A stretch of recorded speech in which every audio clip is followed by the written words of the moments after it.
We all have incident response plans that we don't use, and there's a lot better things that you can be doing with your time and effort, and that's kind of what I'm hoping to talk about. But before we go there, a little bit about me. I have 20 years in the industry. It's plus or minus a few.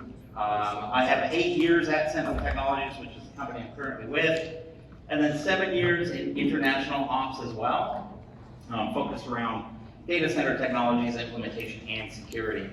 And then the first cybersecurity incident that I worked on was back in 1999, so I've been in this industry working in cybersecurity events for quite a while.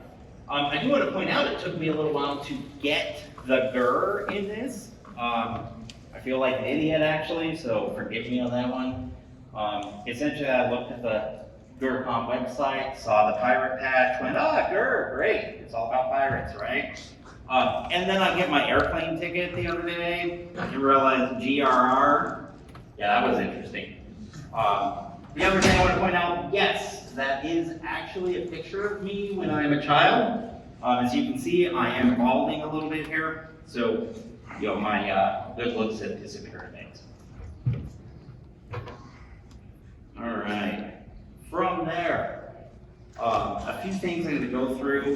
I'm not going to roll through a lot of slides. I'm going to be giving a lot of lessons learned, specifically digital forensics and incident response war stories. Going to move from there into some in-house capabilities and other things that you probably should have or should have some focus on. And then from there, if there is time left, we're going to have questions and open discussion. All right.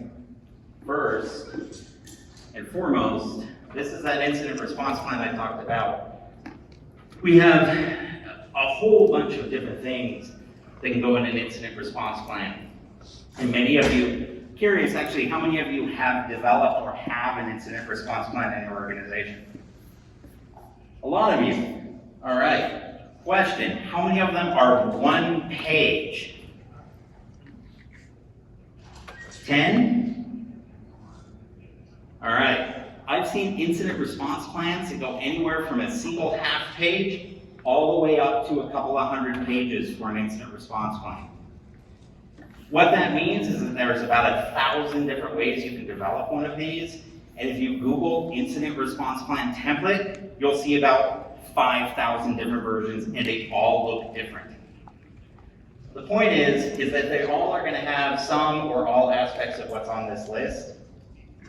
Kind of highlighted a few of them, specifically in red, that are the important parts that you're going to use. One is making sure you understand your communication, how you're going to be talking to people and getting that information back from people that you need.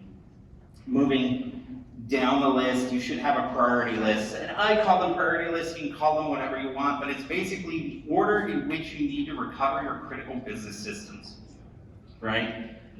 Obviously, if you're a Microsoft shop, your Active Directory is going to be one of the primary ones, DNS, DHCP, all that stuff, that jazz goes on the bottom. And then you're going to move on to the things that actually make you money. So having those priority lists so that you can ensure that you have a focus during an incident is important. Knowing your cybersecurity insurance.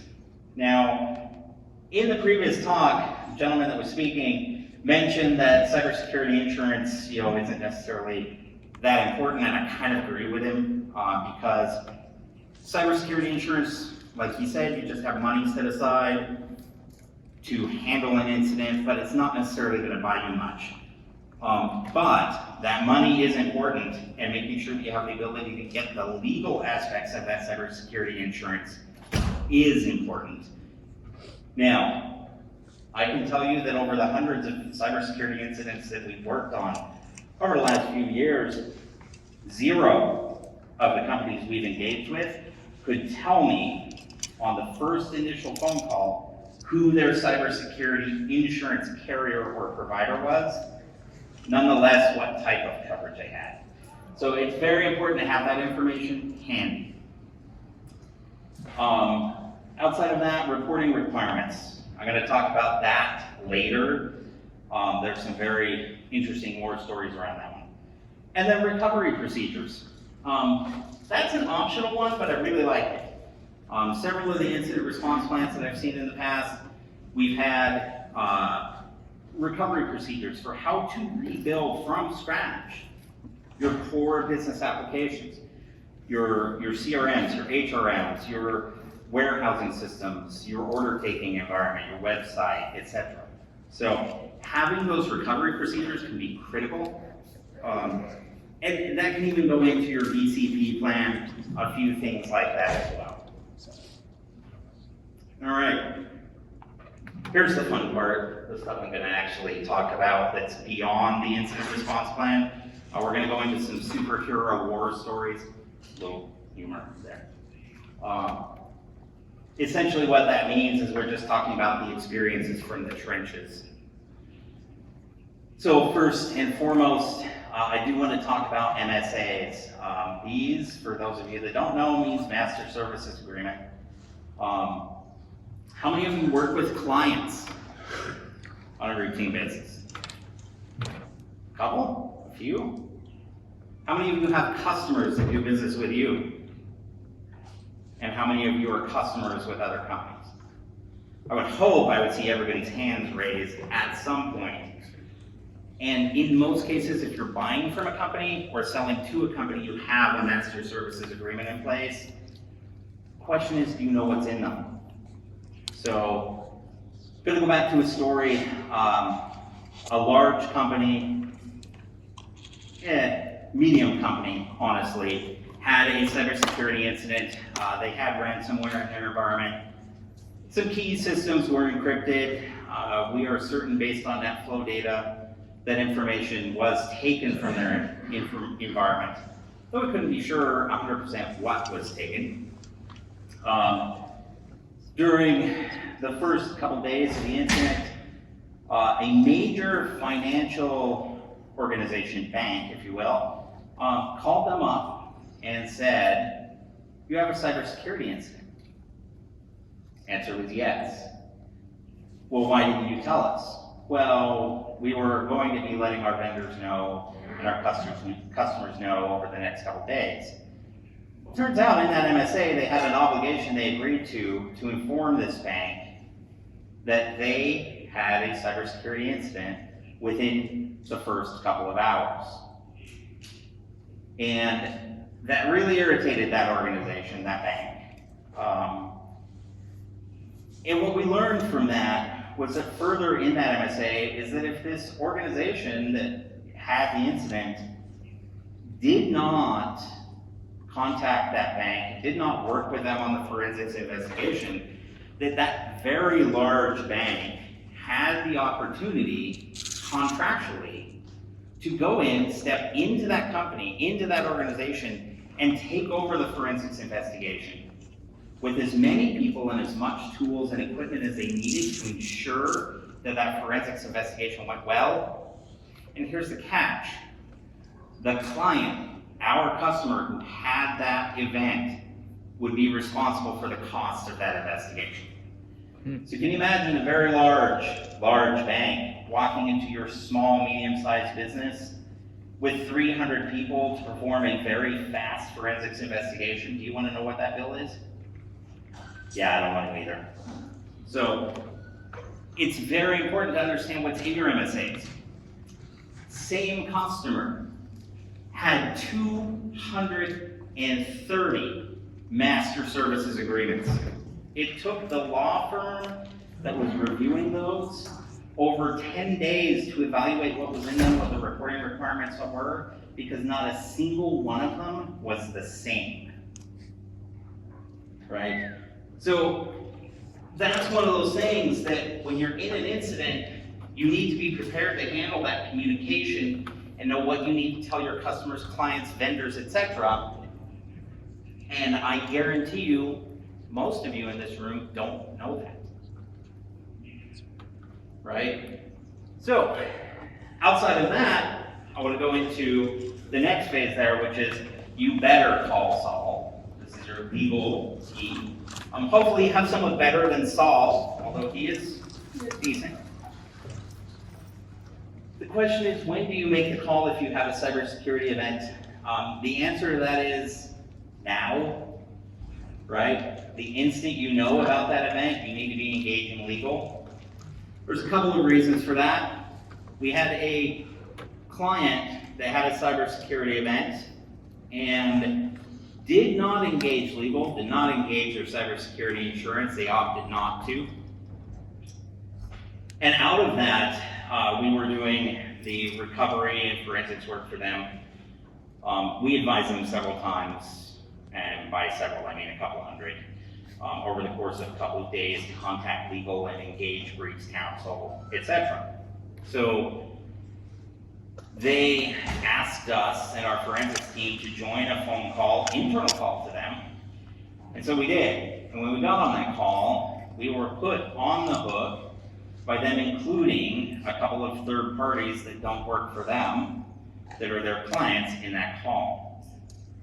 Now, many of you would think that's not a big deal, but what actually happens here is when you don't have legal involved in these calls and you bring your forensics partner into a call with a third party, you have just taken that very important thing that we call privilege and thrown it away.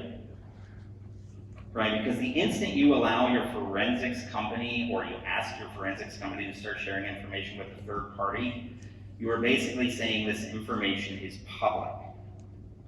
And many people here are probably thinking, well, that's great, I've only thrown away privilege with the company that's on the call. That's not the case. Precedent set means that it applies to anyone that this could impact. These are little things that you need to know about. And having those legal people involved from the start helps ensure that you have a tri-party statement of work in place, make sure that you don't do something stupid to put yourselves at greater risk for financial loss or other ramifications. So, one of the other things that I like to point out when we're talking about legal is that you probably want to make sure that whoever you're working with from a legal perspective is somebody you actually want to work with. If you call your cybersecurity insurance partner, they're going to have a panel vendor. That panel vendor could be somebody you want to work with or somebody you don't want to work with, and you're maybe not going to have a choice other than arguing with the cybersecurity insurance, which gets unfun during the middle of a critical event. So making sure you know who you're working with beforehand is important. If you do need advice on a good legal partner, let me know. I know a few that we've worked with in the past. And then I've been talking about forensics along with legal. Getting into forensics, I want to talk about the question of, do you actually need forensics? Right, so let's say, for example, you have a business email compromise event where somebody's gotten in your Microsoft 365 environment. They've set up a connector, they're forwarding all email out, those type of things. Are you going to need forensics to figure out what data was taken, what type of mailboxes were accessed? Was there critical information that contained PCI or PHI information there? Absolutely, you're probably going to need forensics. The next question is, if you have a ransomware event where all of your systems are encrypted and you're rebuilding from scratch, do you need forensics? Probably not, because you're not going to get anything of value. Right? All of your systems are encrypted. You might have some logging data. You might have something that was going into a SIM, something like that. But outside of that, you may not need that forensics. So it's very important to understand the situation you're in and plan for those type of events. And make the decisions up front. Where do you need forensics? Where do you not? The other piece is listen to Saul regarding forensics, because you may not want a report from your forensics company. As soon as you put something down on paper, it's down on paper. And it's always there. And it's available. So law firms, in our experience, like to not have anything that they can give or present. So if a potential litigator comes up to them and says, we need the report from the forensics company, they can say, well, unfortunately, there isn't a report. right? So it gives them that legal buyout. So forensics is kind of one of those catch-22. You do need forensics sometimes if you're regulatory, especially if you fall under government compliance. But in general, you may not need it. Now, forensics from the perspective of being able to track down the threat hunter in an environment before they trigger ransomware, yes. But the key is to understanding when you need it, having a plan for it, and then on top of that, having a forensics company that you trust already predefined. So this one's a fun one. It's kind of one of my favorite ones. Is playing with friends, specifically who is in your sandbox, right? Your sandbox is your network. So there's a company out there that has pretty good security. They have the right firewalls, the right ADPs, the right ADSs. They had a good EDR platform in place. They had, Cisco Umbrella for monitoring north-south traffic and being able to do some DNS filtering. They had all of those things in place. And they thought they were in a pretty good position. Well, one of the things they had was a manufacturing plant that had an isolated network, sort of, an isolated space in their environment with a firewall on their outside in their IP range from that third-party partner. Happened to be a Fortinet firewall. Don't hold that against Fortinet. They make good products in a lot of cases, right? It's just if you don't patch something for 8 years, it's probably going to have a vulnerability in place, right? That Fortinet firewall that third-party vendor had there for connecting in and managing this manufacturing facility equipment hadn't been patched in a very long time. And every Fortinet CVE that had been released, it was out there, applied, right? So what happened was Ryuk knew about that, Fortinet, scanned it, found it, got in that environment. Normally not a big deal, it's completely isolated. It's completely isolated, different network segment, right? Here's a problem. They have one laptop device that plugged into both networks on random occasions. So they found it, they were able to hop the network, they got a Cobalt Strike beacon in place, and from there, they pretty much owned that organization, exfiltrated data, deployed ransomware, right? This is one of those things that I would like to point out that you really need to look at every vendor you have, trusted or otherwise, security vendor, managed services partner, everybody, right? And treat their equipment as if it's yours. So when you're negotiating these contracts, when you're asking these organizations, is your firewall that you're putting on my site, is it secure? Don't take yes as an answer, right? Have them provide you the build information, exports. See if you can get them to allow you into the appliance or the firewall to look at those things and make sure yourself is secure. Perform vulnerability scanning on it yourself, right? These are things that you need to be doing to protect your organization, right? Don't trust every vendor you have, or trust but verify, right? And this goes back to their toy safe, right? If you're playing in the sandbox, you got the bucket, you got the shovel, you got all that. You're playing in there, and all of a sudden you're digging, and you come up with a butcher knife, right? That firewall in there, the toy isn't safe. So we got to just make sure there from that aspect. And then I'm going to move on to the Kodak method. What I mean by this is I'm going to talk a little bit about backups, snapshots, cloud backups, those type of things here. Every single environment that we've gone into, well, mostly, there's probably a couple, that I can think of off the top of my head where they had backups that were on the domain or that were using something legacy.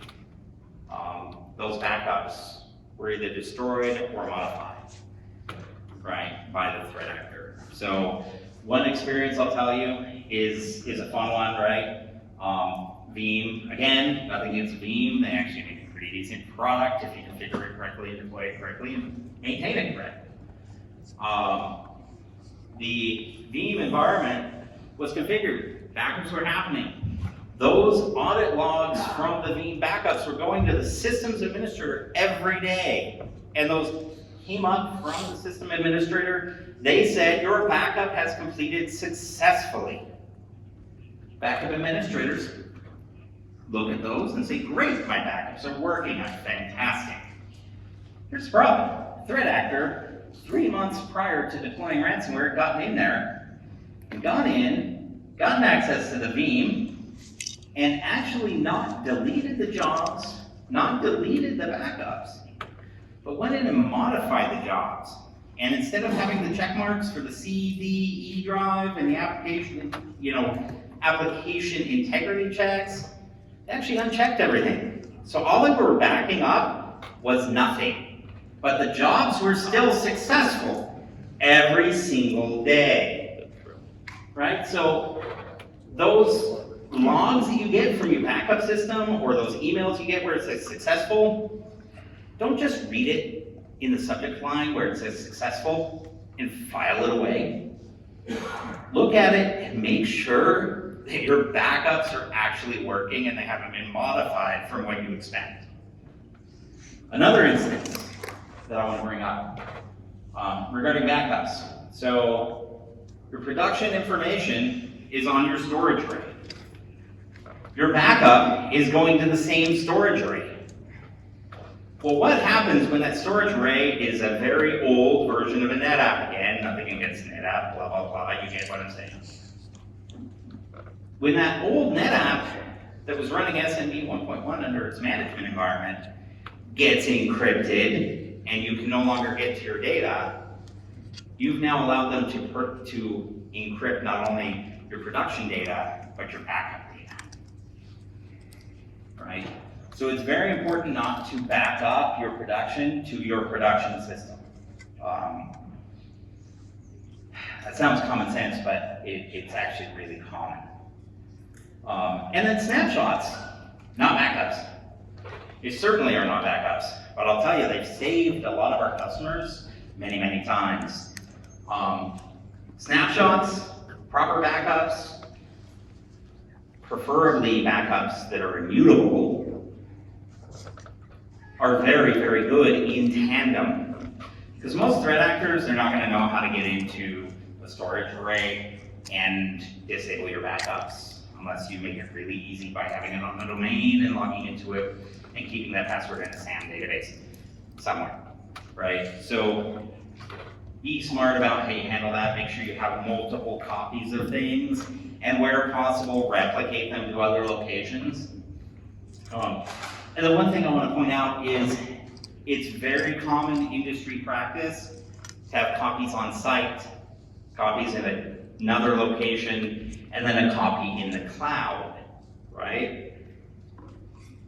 That's very, very good, but don't rely on cloud backup as your only solution. And we run into a lot of companies who drink the Kool-Aid, right? And they've gone to Datto or something like that where they're backing up only using that solution to the cloud. And while it works, it's slow as shit, right? If you've ever had to recover petabytes or terabytes of data from the cloud on a backup solution, give me a gun, right? It doesn't work. Or it does work, it's just so super slow that it doesn't make sense a lot of times. And then here's where you guys are all going to yell at me because I'm going to start getting into hypervisor conversations. Which one's right, which one's wrong. What I can tell you is that every environment we've gone into with ransomware, where they were running Microsoft Hyper-V, my incident response team has wanted to kill me for signing the contract to help these customers. Seriously, I'm actually not kidding. I've had death threats from my own people. That said, Hyper-V is a great hypervisor. The problem is, it runs on Windows. Right? Ransomware targets Windows. So what happens? You have all those machines running in the hypervisor platform. So they've deployed ransomware in your environment, which is targeting all your Windows VMs, and those get partially encrypted at the exact same time as the VM files themselves on the hypervisors are being encrypted. Now you've got double encryption that you may not be able to recover from, even if you do pay the threat actor for a decryption tool. Right? Now, does that mean don't use Hyper-V? Yes. However, if you really want to use Hyper-V, and you don't want to have me mad at you when you call me to help you recover your environment, what you need to do is don't put the cluster on your domain. Build a domain separate from your primary one, without a trust, and run your cluster in that. And never, ever, ever log into that environment from your proper domain. RDS to it, log in, do your Hyper-V stuff, walk away. Right? That way, your credentials for your primary domain, your domain admins, and your primary domain don't work on your Hyper-V environment. They can't actually encrypt it that way necessarily. Right? Good threat actors may not even, may be able to, but let's be real, most threat actors actually play by a playbook. Not all of them are smart, they're just really good at following directions. Those directions usually don't account for things like a separate domain for the Hyper-V platform. So if you're running Hyper-V, save yourself the headache, move it to a separate domain. Now, the myth of VMware that everybody believes, maybe not everybody here because you're all pretty smart, VMware can't be encrypted. Yeah, I can encrypt it. So can you. So can those threat actors. 2 days ago, maybe 3, we had a customer who called us because their VMware was encrypted. Right? It happens. Does that mean don't use VMware? No. The reason why I say use VMware instead of the Windows side is because most ransomware targets Windows. And threat actors who are encrypting VMware aren't necessarily going to be encrypting Windows, and vice versa. Now that will change in the future because they're going to get smart. But as long as you keep it isolated, you have MFA in your VMware, those type of things, it's similar to putting Hyper-V in a separate domain. It works best if you separate your platforms from your primary domain. And this last one, I really like to talk about. And this is for your ears working, right? Customer, large automobile reseller. If you're anywhere in the Western U.S., you probably know what I'm talking about. That said, they were encrypted and ransomware. We went in, we remediated their environment. We rebuilt them from scratch. We deployed an EDR tool for them. We deployed Cisco Umbrella to help kind of control some of the command and control and DNS filtering, those type of things, basic stuff. And we told them that the McAfee antivirus that they had didn't detect the threat. It was Trend. Oh, Trend. Sorry, I was wrong. There's nothing wrong with Trend if you configure it right, mostly. But it didn't detect the threat. And even when we configured it correctly, it didn't detect the threat. It was a 0-day, it was an older version of Trend. We'll leave it at that. They didn't license it and update it. But what ended up happening is they didn't like the price of a true next generation EDR platform. So they removed it.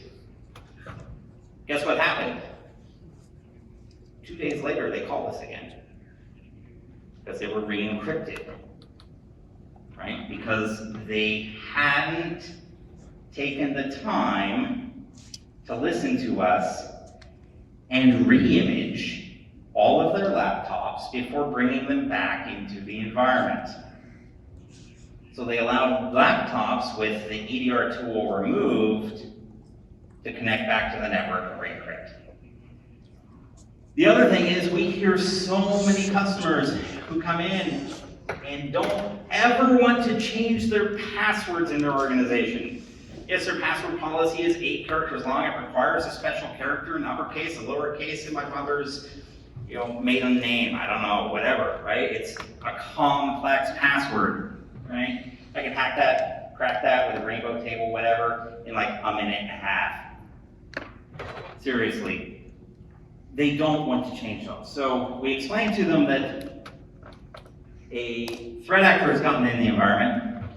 They've managed to pull down every single password from their organization, and they go, oh, okay. And they leave it at that. So they don't change the password, and what happens? The threat actor gets in again, and they modify their methodologies just a little bit and re-encrypt them again. It's actually happened twice recently with our customers, because we honestly don't want to do every single password reset for our customers. We try to rely on them to do some of the work. However, if they would have listened to us and set the passphrase up there and configure that password policy properly, and then force changed every password, not just your end users, your admins, and your service accounts, they wouldn't have been able to get in here. So it's those type of things that you need to take into consideration, regardless of who your incident response, forensics, partner company is. If they tell you something, you need to plan to listen to it. Because these people, doesn't matter who it is, if it's us or one of the other different companies out here, we all have much more experience than most people when dealing with these type of threat actors. All right. Oh, wait. I want to go back. Sorry. Back to desktops and laptops. Here's an interesting one for you. When you get ransomware and you need to rebuild all your desktops and laptops, what do? You image them, right? So you go back and put an image on them. Well, when you built that image 3.5 years ago, it was up to date, but it's not now. So when you need to go and re-image all 500 laptops, now you're putting an image on them, then you're bringing them up, then you're patching Windows Update, etc., blah, blah, blah. It is best if every quarter, when you do your security patching for your organization, which I hope you're doing, please tell me you're doing that, you actually go in and update your laptop, desktop, server images. Those templates you have in VMware, you're spinning every server up from, update those things. Keep them up to date and wow. All right, now I'm going to go into the ransomware trends a little bit here. Dwell time is under 30 days. This is a metric that has been propagating out there, and it is bullshit. Dwell time is not down. Dwell time may be down across all different threat categories, probably because of the Hafnium system where everybody had got hit with a very limited dwell time. Throw Kaseya in there and everybody got hit with a limited dwell time, and yes, those numbers go down. But for ransomware threat actors, dwell time is actually going up, right? Threat actors are in your environment for 30 to 90 days, and we've seen indicators of compromise in some of our customer environments where we've responded that they were in that environment for 6 months or greater. You know what they're doing during that time? They're figuring out how to move in your environment. They're figuring out where all of your data is, and they're learning your environment to where they know it better than you, right? So what happens is they can get in, they move silently, they move slowly, they move swiftly. I'll tell you how to catch them in a minute, but that dwell time is not decreasing, it's going up. The good news is that internal detections are up. What that means is that people like everyone in this room is actually concerned about security. They're listening now. They're starting to drink the Kool-Aid a little bit, if you will, and they're catching threat actors with a greater intensity. The bad news to that is there are more threat actors than there ever were, right? So we may be catching them more, but there's more that we're not. And then, last but not least, data exfiltration is up. There's an industry trend toward not paying to recover your data. Why? Because people are actually putting backup systems in place that are immutable that they can recover from, right? So what are threat actors doing? They're modifying their playbook. They're stealing your data in hopes that you will pay them to keep them from releasing that data. And if you don't pay them, they're going to take your data and sell it to someone who wants it, right? It's pretty common. There's another thing to that as well. Big, what do you call it? Plastic surgeon, right? Had a threat actor get in his environment, ransom his environment, stole all his data, had pictures of before and afters of some very compromising pictures of a lot of people, a lot of them celebrities, right? And when the doctors decided not to pay the ransom and just recover, what did the threat actor do? He sent emails, sent phone numbers, contacted all these celebrities and other people, and sent them pictures. And said, here, I have these pictures of you naked, before and after. Pay me, because your doctor didn't. Right? So you're seeing threat actors actually take that data and go after your clients. We've seen our customers have this happen to them. And it's not a pleasant experience for a customer to have their client call them and say, I got a call from your ransomware threat actor that says you're not going to pay the bill. Right? Now, would I tell you to pay the bill? Probably not. But you should be prepared to make sure that you can catch these threat actors with data exfil being more and more common. So, just sharing, right? These are the top 10 right now. Wait till tomorrow, it'll be different. But these are the top 10. Excuse me, promise that's not COVID, that's dry threat. These are the top 10 threat actor groups right now that are stealing data. You've heard of every single one of these because they're in the news, right? Don't think that they're not in your environment, because they may be. I guarantee you they're in at least one person's environment in here. Call me. So, moving on a little bit, getting away from there, I think I got 20 minutes left. They're supposed to wave at me when I've got 10, so I'll pay attention. Getting into in-house capabilities and things you should have. Here's number 1. This is your succession plan. I'm joking, but I'm not joking. Right? Every time ransomware gets hit in an organization, C-levels, management, executive management, lower, middle management, they get fired. And a lot of these companies that get ransomware, they're forced to incur major layoffs. I think it's 1/3, is that what I have up there? Yeah, something like that. And then 30. It's 28 internationally, it's 30% in the US, it's actually higher here. 30% of organizations were forced to close their businesses for a period of time, some of them permanently, as a result of ransomware. So I joke, but I'm not joking. So what I'm trying to tell you here is that be prepared, but also pay attention to the things that you can be doing to help prevent, because it's that important. You don't want to lose your job, you don't want to lose the jobs of people working for your company, and you don't want to lose your company.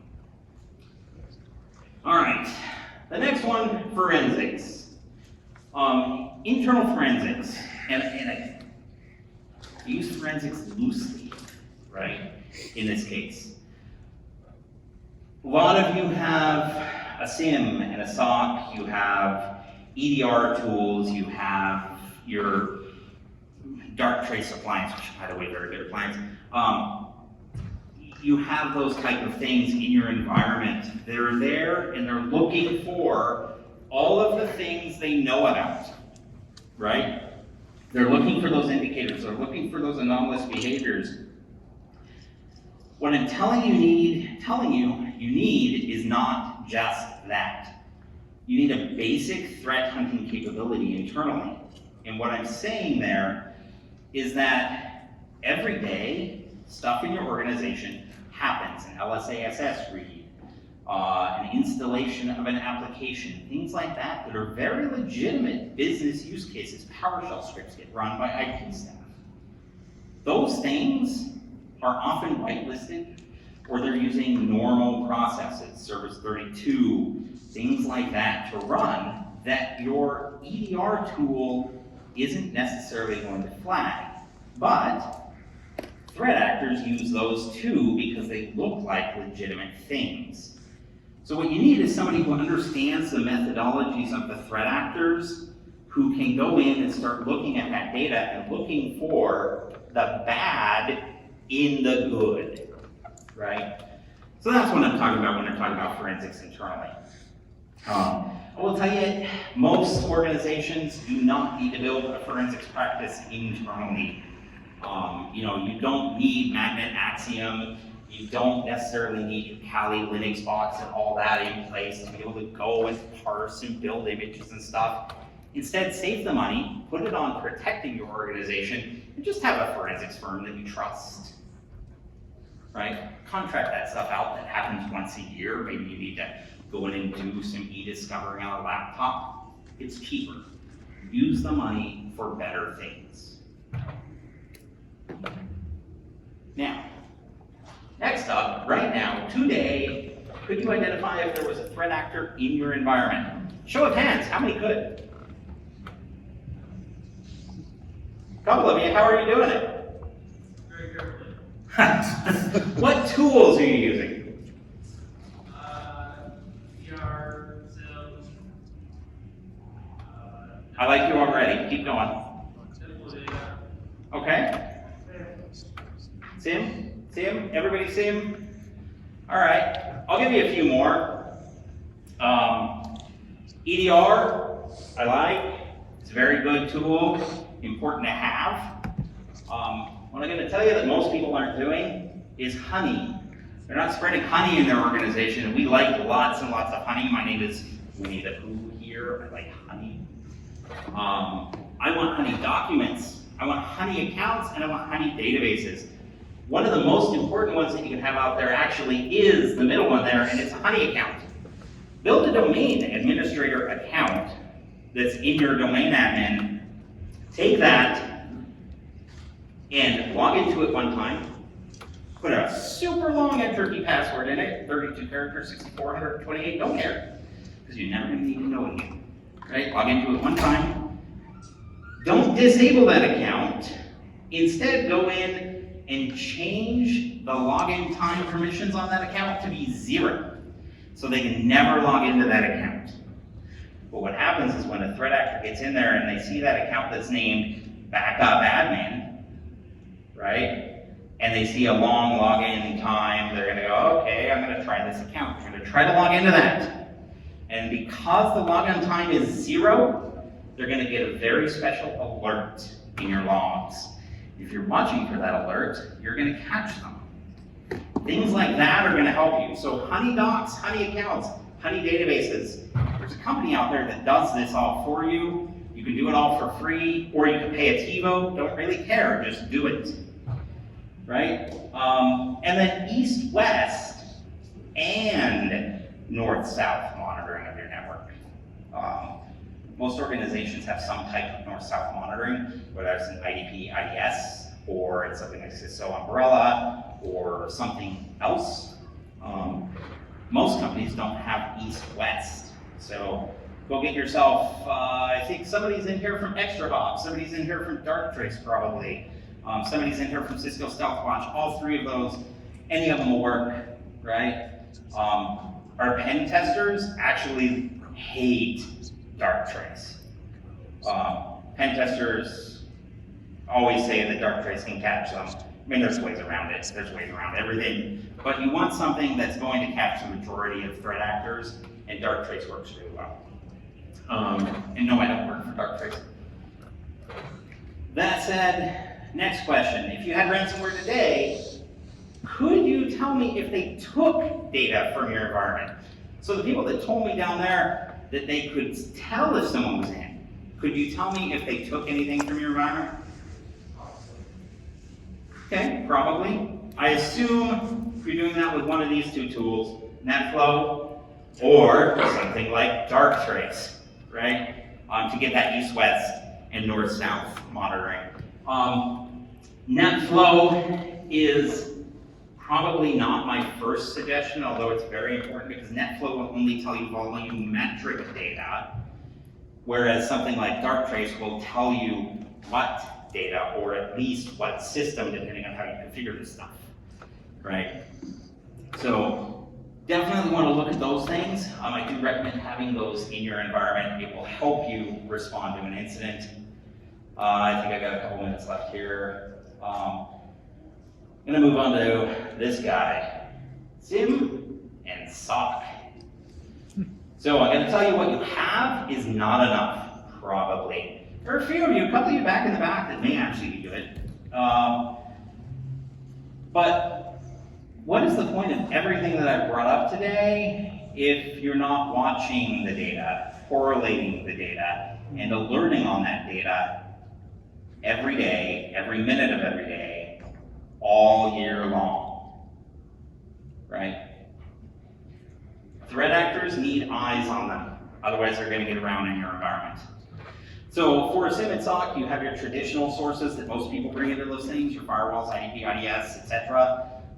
EDR, your Active Directory security logs, your file server security logs or access logs. Systems from your DMZ, always recommend having those into your SIM. A lot of people don't. They'll skip their web servers and stuff because they don't think they're critical, but put those in there. And then your feeds from the cloud. And when I say cloud, I mean everything cloud, whether that be Okta or Microsoft 365 or Google G Suite. I really don't care, put it in there because those are things that you need to be monitoring for access. On top of that, start adding in the honey that we have, right? Those documents, accounts, and databases, those honey accounts that you have, pull those in, start tracking those. And then pull in your logging data. So when I say logging data, NetFlow, very important.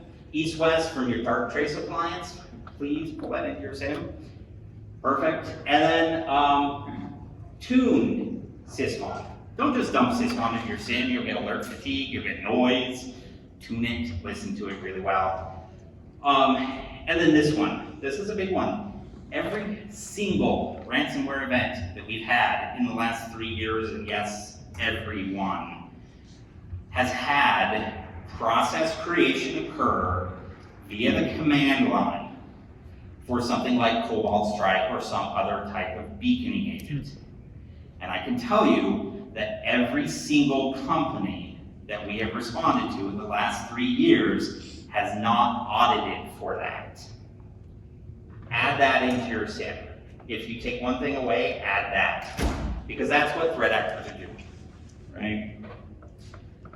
And then the really important one, are you gonna pay that fucking threat actor that is holding you for ransom? I'm gonna tell you that the answer to that is almost always no. So they usually give you 48 to 96 hours to respond. So don't contact them ever, unless you're actually intending to pay them. The reason why you may want to pay is twofold. One, if you have failed to do everything else I just talked about, and everyone else in this conference has or is going to talk about, and you can't recover, you may need to pay them to get your data back. If you're thinking about paying them because they have your employees' social security numbers, I'm going to smack you upside the head. Right? There is no one in this room whose social security number I can't find right now. Right? OPM, Equifax, Target, every single one of these breaches has released your information. Your personal information is not a reason to pay a ransom ever anymore, with one exception. The breach that happened in Washington, D.C., where they got the police officers' information and where they were threatening to release their addresses to the criminals, that puts life at risk. I might consider paying a ransom in that case, because life is at risk. Those are pretty much the only two reasons why. So again, paying the ransom, I don't recommend doing it in most cases, because if you pay, you will be hit again by the same threat actor group again. And on top of that, reputational harm is no longer a thing. Yeah, it's gonna look bad for a couple of months. Yeah, you're gonna point to Chase Bank and say, well, they got ransomed. Equifax got ransomed. Target got ransomed. Why should I be held to any additional standard, right? From a reputational harm perspective. Now, going to these bullets here, 48 to 96 hours to respond. All I'm doing is telling you there is that in most cases, don't contact a threat actor, because as soon as you do, it starts a ticking time bomb for you in case you do need to recover because you didn't listen to me. And you need to pay them to decrypt. After that 96-hour window is up, they may delete your decryption keys. After that, what we've started to see a trend is, this is Andrew. I would like to talk to the CEO. I'm holding your company ransom. Threat actors making phone calls. So that's one of those things that we like to avoid. Be prepared with that communication plan. And then, as I mentioned before, do you pay your clients ransoms? Do you pay to keep, I don't know, Lady Gaga's breasts out of the news, or do you want to see them? It's up to you, right? That said, my advice, don't pay the ransom. Last but not least, a few little quotes from the world of cybersecurity. Prevention is ideal, but detection is a must. Everybody's heard this. It's true. Use those honey accounts. They do help you detect. Assume breach. Thank you, Microsoft, for that one. It's been around. You should assume breach. And then last but not least, crawling forward is better than standing still. I want you to take one thing out of this presentation and implement it. Take something from it, even if it's free, implement it. Honey accounts are not hard. Setting up WMI monitoring for command line process is not hard. Take those things, do it. That's my quote. You can quote me on it. So, outside of that, it's time for all questions and open discussion, but I'm out of time, so sorry, you're going to have to catch me afterwards outside if you want to talk about anything I've talked about today. Thank you very much, folks.